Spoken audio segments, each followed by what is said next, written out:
श्री राम। आप सभी के हृदयस्थ ईश्वर को वंदन करते हुए गोस्वामी तुलसीदास रचित श्री रामचरितमानस इस ग्रंथ का जो प्रथम सोपान अर्थात बालकांड का जो हम चिंतन कर रहे हैं, सज्जन हो, यह हमारा कथा निरूपण क्रमांक 119। हमने पिछले कथा विभाग में ब्रह्मदेव जी ने देवताओं को किस प्रकार मार्गदर्शन किया। तारकासुर से व्यथित देवता जब उससे छुटकारा पाना चाहते थे तो ब्रह्मदेव जी ने उन्हें कहा कि इसका एक ही समाधान है और वह है महादेव और पार्वती के विवाह पश्चात उनका जो सुपुत्र होगा उसके द्वारा ही तारकासुर मारा जाएगा। लेकिन इसके लिए मुश्किल यह है कि महादेव जी निष्काम भाव से जो समाधि में बैठे हैं, उन्हें उनके समाधि से हमें जागृत करना होगा। और उसके लिए आप कामदेव जी को यह जिम्मेदारी सौंपिए। कामदेव जी महादेव के हृदय में जाकर क्षोभ निर्माण करेंगे और तब उसे दंडित करने के लिए जब महादेव जी जागृत होंगे, उनके नेत्र खोलेंगे, तभी आप देवताओं ने जाकर उनके चरण पकड़ने हैं और उन्हें बरबस विवाह के लिए तैयार करना है। इस तरह से देवताओं ने प्लान तो बनाया है। अब देखते हैं कामदेव जी इस देवताओं के विनती को किस तरह से आचरण में लाते हैं।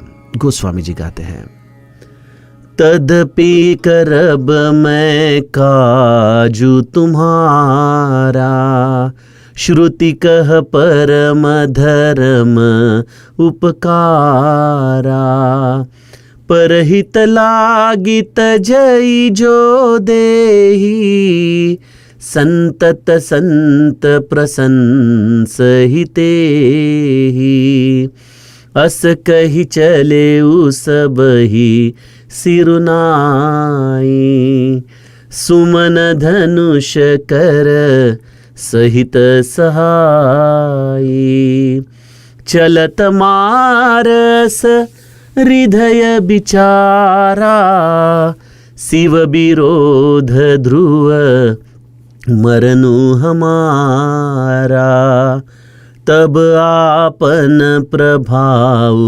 विस्तारा, निज बस की न सकल संसारा, कोपे जब ही बारी चर के तू, छन महु मिटे सकल श्रुति से तू, ब्रह्मचर्य व्रत संयम नाना, धीरज धर्म ज्ञान विज्ञाना, सदाचार जप जोग विरागा, सभय विवेक कटकु सबु भागा, भागे विवेकु सहाय सहित सो, सुभट संजुग महि मुरे, सदग्रंथ पर्वत कंदर निमऊ,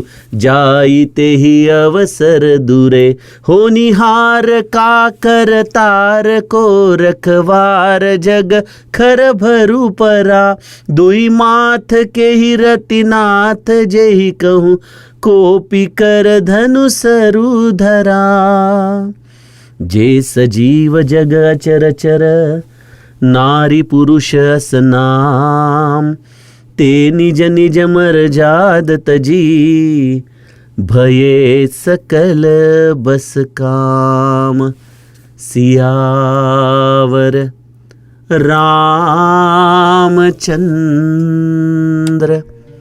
प्रिय हो।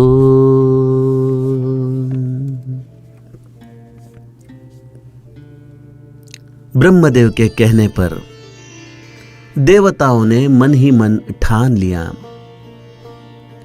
कि महादेव जी को समाधि से जागृत करने हेतु हम कामदेव जी को बुलाएंगे, उनकी प्रार्थना करेंगे और उन पर यह जिम्मेदारी सौंपेंगे।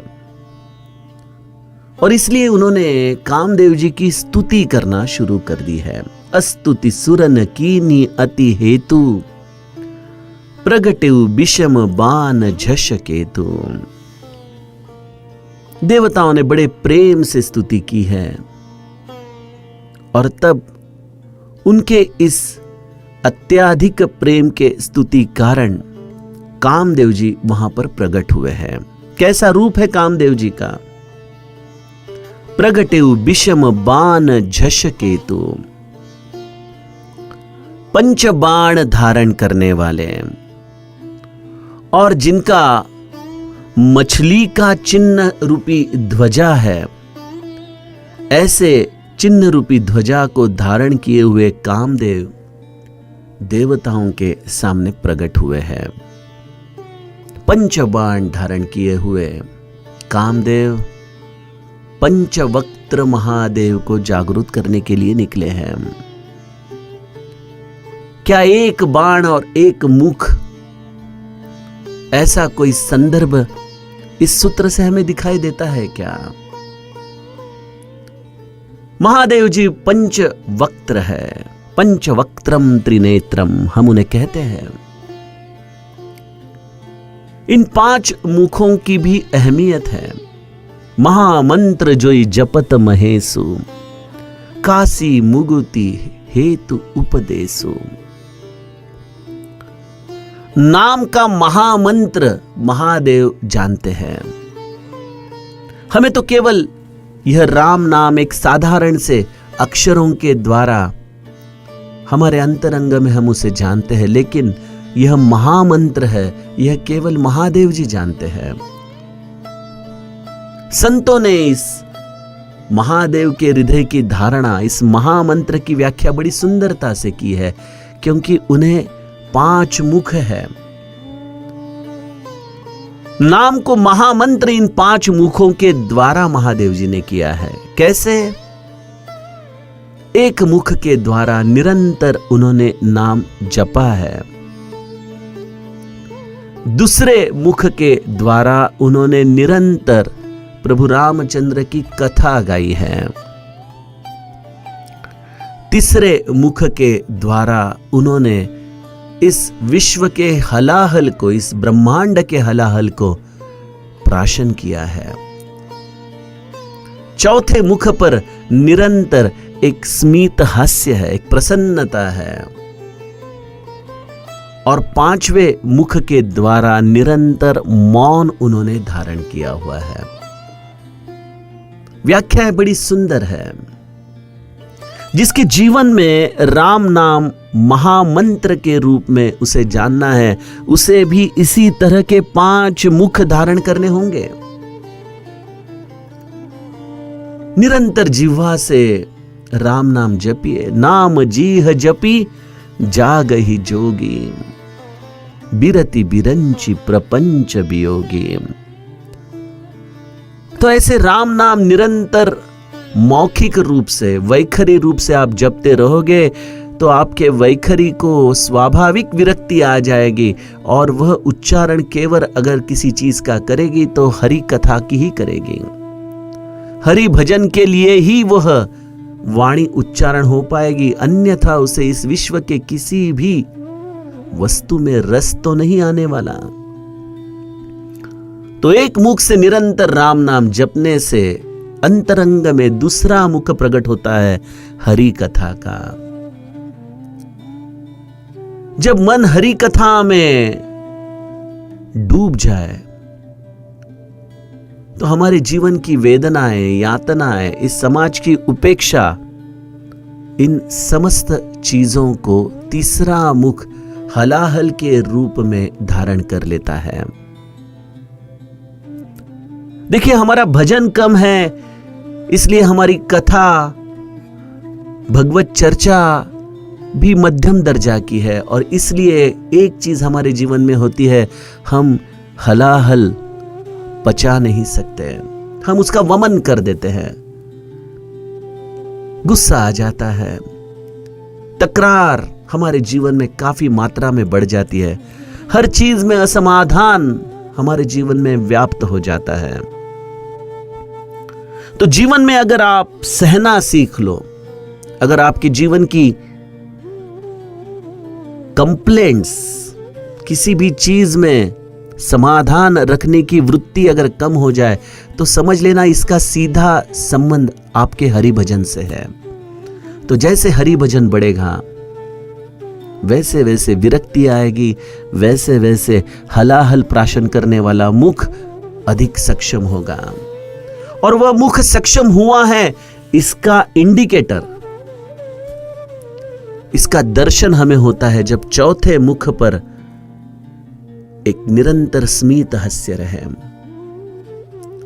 जो वेदनाओं में भी मुस्कुराए, जो जीवन के जख्मों पर भी कभी शब्दों के द्वारा कहकर उस भरती हुई जख्म को फिर से जीवित न कर दे, ऐसा स्मित हास्य। उस हास्य के पीछे कोई दुनिया जान न सके कि कितनी वेदनाओं को इस हास्य ने छुपाया हुआ है। तो मेरे महादेव निरंतर स्मित हास्य में है, यह उनका चौथा मुख है। और पांचवा मुख है मौन।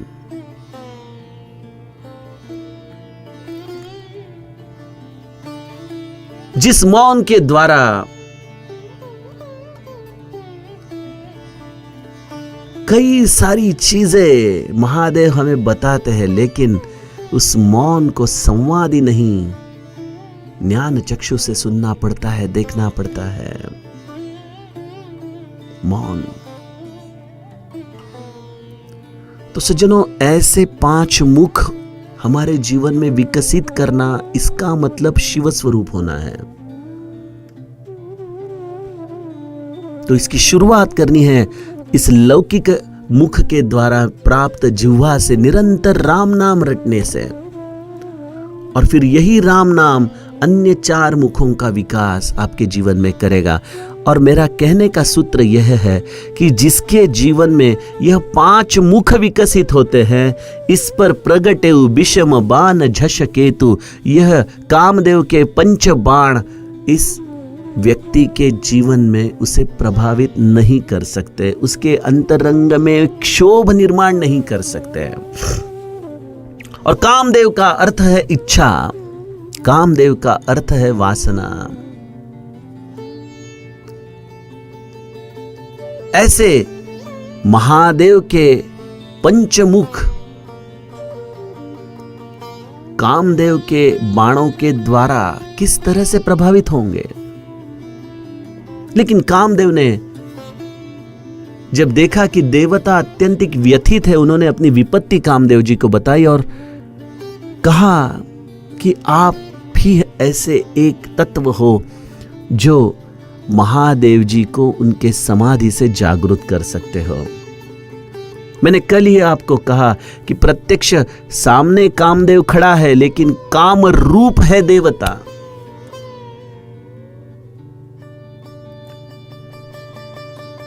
देवताओं के अंतरंग में इस कामदेव के प्रभाव का असर तो हमें पहले ही दिखाई देता है। अपने स्वयं के काम को जला के भस्म करने के बजाय देवता कामदेव को भस्म करना चाहते हैं। शंभु विरोध न कुशल मोही, बिहसी कहे हूं असमार। कामदेव ने केवल इतना ही कहते हुए देवताओं को आश्वस्त किया कि आपने मुझे इस कार्य के लिए चुना है। ठीक है, मैं आपका शुक्रगुजार हूं क्योंकि आपने मुझ पर यह विश्वास रखा, लेकिन क्या आप जानते हो कि महादेव जी को समाधि से जागृत करना यह मेरा काम नहीं है। महादेव जी के साथ काम का प्रभाव रखकर उसे जागृत करने में मेरा कोई कुशल नहीं होने वाला।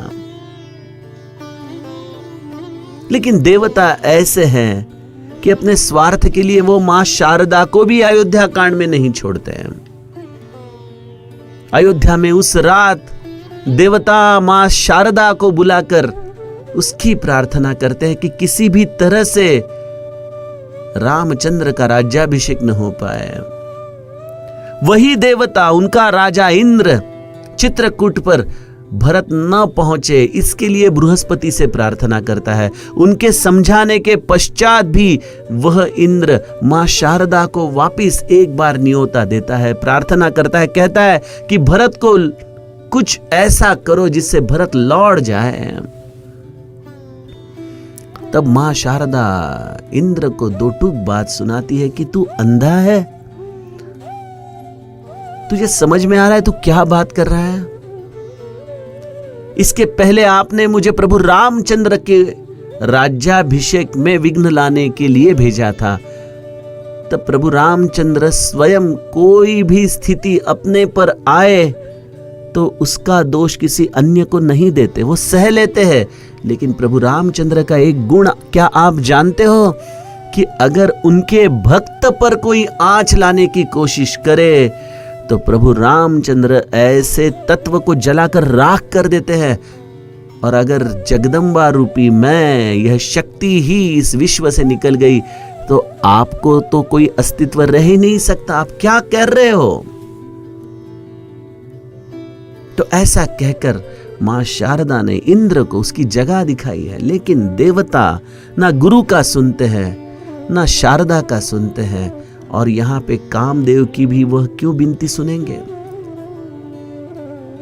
और इसलिए देवताओं ने कामदेव को पुनश्च एक बार विनती की होगी कि हम जानते हैं तत्व रूप से महादेव निष्काम है इत्यादि इत्यादि, लेकिन हे कामदेव आप कोशिश तो कीजिए।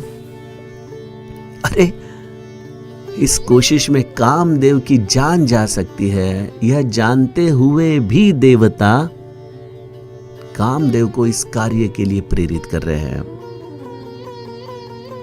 कामदेव कहते हैं तदपि करब मैं काजू तुम्हारा। चलिए, आपने मुझे कई बार विनती की, इसलिए मैं आपका कार्य करूंगा।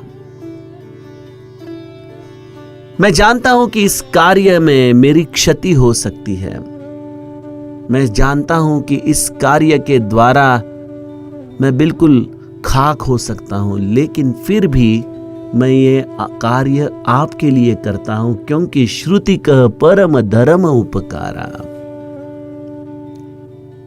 वेद कहते हैं कि दूसरों पर उपकार करने में ही परम धर्म है। कामदेव ने बात तो बिल्कुल ठीक कही है कि दूसरों पर उपकार करने में ही परम धर्म है, लेकिन कई बार हम ऐसे व्यक्ति पर उपकार कर जाते हैं जिसको इस कार्य के द्वारा किए हुए उपकार की कोई कीमत नहीं है।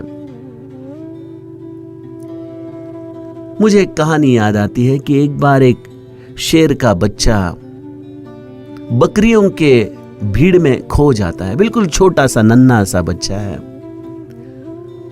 और बकरियों के साथ रहते रहते उन बकरियों के दिए हुए दूध को ही पीकर वो बड़ा होता है। उसकी मां ढूंढते ढूंढते एक बार देखती है कि अपना बच्चा इन बकरियों के भीड़ में क्या कर रहा है। तब वो गुस्सा आकर इन बकरियों पर जानलेवा हमला करना चाहती है। तब उसका बच्चा सामने आकर अपने मां को रोकता है कि मां ऐसा मत करो, इन्होंने ही मुझे संभाला, मैं नहीं जानता था मैं कहां हूं, कहां खो गया हूं, लेकिन इन बकरियों ने मुझे दूध पिलाया, मां इन्हें मत मारो। तो बकरी के प्रति इस शेरनी के मन में बड़ा उपकार, एक कृतज्ञता का भाव आ जाता है। तो इन दोनों की दोस्ती हो जाती है। तो बकरी और शेरनी की दोस्ती देख एक बार एक आकाश से उड़ने वाला गरुड़ बकरी को पूछता है कि यह कैसे संभव है, आपकी दोनों की दोस्ती कैसी हुई? तो उसने कहा कि श्रुति कह परम धर्म उपकारा, मैंने उपकार किए हैं, यह परम धर्म मैंने निभाया है। तो गरुड़ को यह बात बहुत अच्छी लग जाती है। तो एक बार एक सांप चूहे के बच्चों को खाने वाला रहता है। तब गरुड़ जी उस सांप को खा जाते हैं, मार डालते हैं और उस चूहे के बच्चों को वह अपने पास रख लेते हैं। जब तक उनकी माँ वापस न आए तब तक उन्हें वह अपने पंखों के नीचे बिल्कुल संभाल कर रखते हैं। कहते हैं कि मुझे बकरी ने कहा है, श्रुति कह परम धर्म उपकारा। रात भर गरुड़ जी उन चूहे के बच्चों को संभालते हैं और सुबह जब उनकी माँ आते हुए देखते तो सोचते कि अब मैं चलूं, और इसलिए उड़ने की कोशिश करते तो उड़ ही नहीं पाते, क्योंकि रात भर इन चूहों के बच्चों ने उनके पंखों को बुरी तरह से काट डाला था। तो गरुड़ जी बिल्कुल घायल रूप में, अब उन्हें उड़ने की कोई संभावना नहीं रही थी, मृत्यु सामने आया था। तब वही बकरी उनके सामने आई तो गरुड़ ने कहा कि अरे आपने कहा था श्रुति कह परम धर्म उपकारा, मैंने उसके ऊपर उपकार किया, लेकिन देखो मेरी क्या हालत हो गई।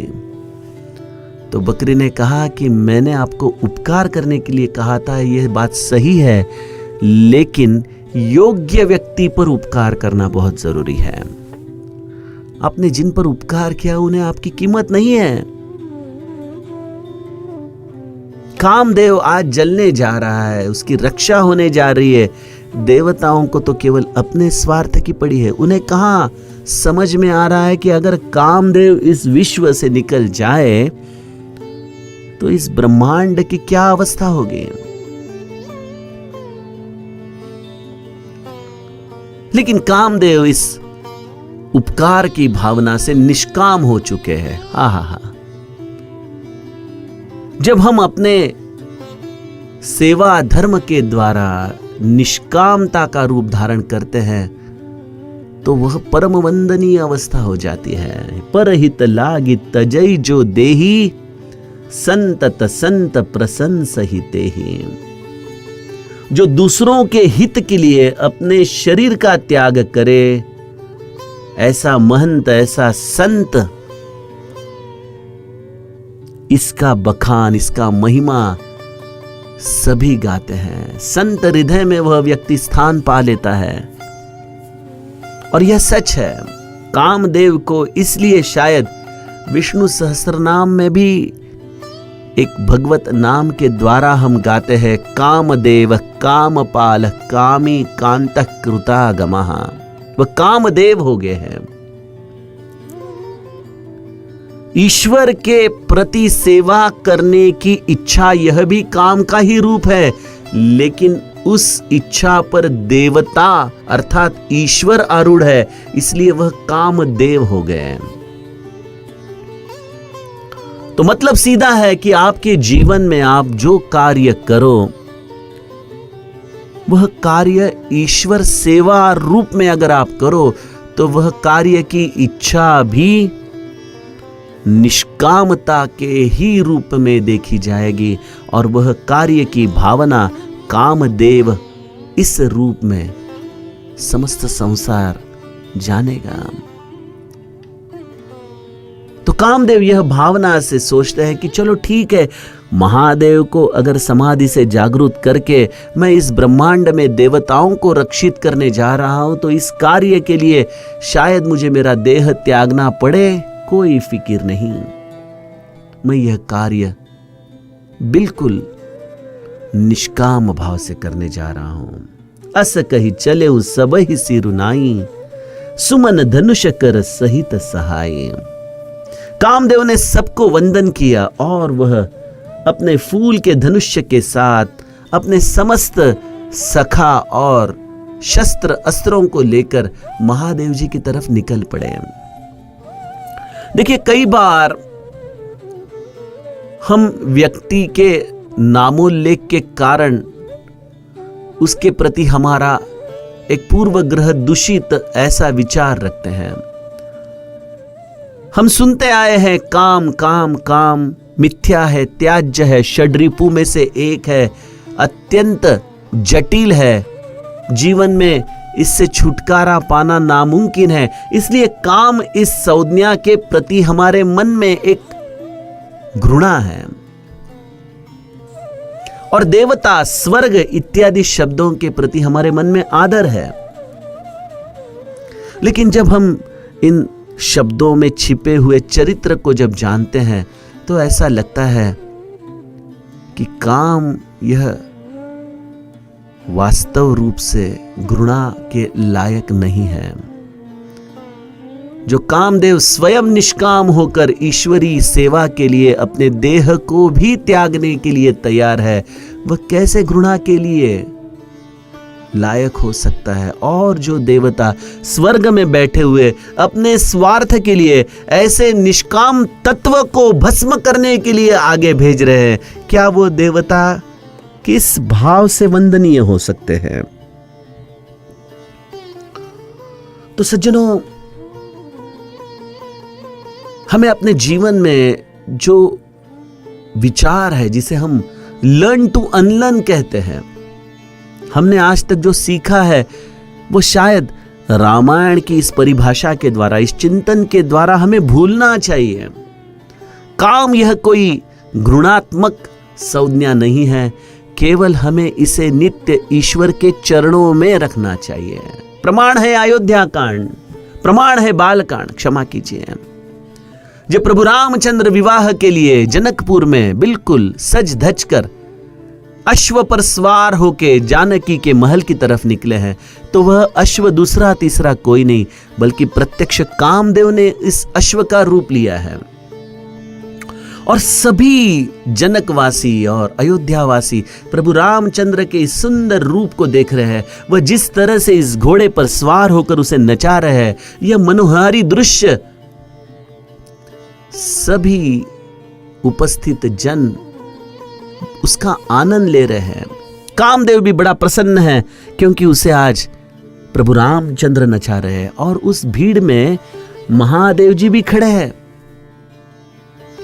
रूप बदलकर महादेव जी खड़े हैं, लेकिन कामदेव जानता है कि महादेव जी आए हैं और महादेव जी जानते हैं कि यह अश्व दूसरा तीसरा कोई नहीं लेकिन यह कामदेव ही है। और अब हम आगे जाके कथा में सुनेंगे कि महादेव जी ने कामदेव को जलाकर भस्म कर दिया।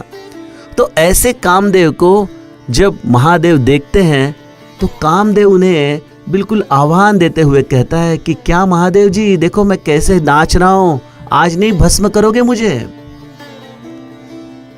तो महादेव जी कहते हैं, बेटा आज तेरे पीठ पर प्रभु रामचंद्र बैठे हैं, कभी अकेले में मिलना, फिर दिखाता हूं, फिर तुझे भस्म करके ही छोड़ूंगा। सज्जनों, यह सब सुंदर सुंदर कहानियां हमें क्या बोध देती है कि आपकी इच्छा पर प्रभु रामचंद्र को आप रखिए, फिर प्रभु रामचंद्र जैसे नचाते हैं उसमें आनंद उठाइए। इस तरह से अपने जीवन को हम ईश्वर सन्मुख रखते हुए काम, इस भावना में रहेंगे तो यह महादेव जी को भी आनंद देगा। लेकिन ईश्वर को भूलकर अगर आप केवल कामनाओं के पीछे दौड़े तो महादेव जी ऐसे कामनाओं को भस्म किए हुए छोड़ेंगे नहीं। तो इसलिए कामदेव वंदनीय है। कामदेव हमारे जीवन का एक अविभाज्य जीवन जीने का मार्ग है। उसे ईश्वर सन्मुख रखते हुए उसके इच्छा के द्वारा नचाया जाए तो जीवन बड़ा आनंददायी होता है। और कामदेव यह मूल रूप में अत्यंत निष्काम है। तो ऐसे ईश्वर कार्य के लिए हमारे मन में निरंतर भावना रहे, ऐसे कार्यों के लिए निरंतर हम शरणागत रहे, तो हमारे जीवन में कामदेव का रूप हमें इस निष्काम भाव से समझ में आएगा। तो ऐसे कामदेव सुमन धनुष कर सहित सहाय, फूलों का धनुष लिए हुए, वसंत इत्यादि अपने सहायक सखाओं को लिए हुए कामदेव महादेव जी को उनके समाधि में से जागृत करने हेतु निकल पड़े हैं। मन ही मन विचार कर रहे हैं कि शिव विरोध ध्रुव मरनु हमारा। इस युद्ध में मेरी क्या अवस्था होने वाली है, यह प्रत्यक्ष कामदेव स्वयं जानते हैं। आइए कामदेव जी और महादेव के बीच में यह एक जो छोटा सा युद्ध होने वाला है, उस कथा विभाग का चिंतन हम कल के कथा प्रवाह से करें। जानकी जीवन स्मरण। जय जय राम।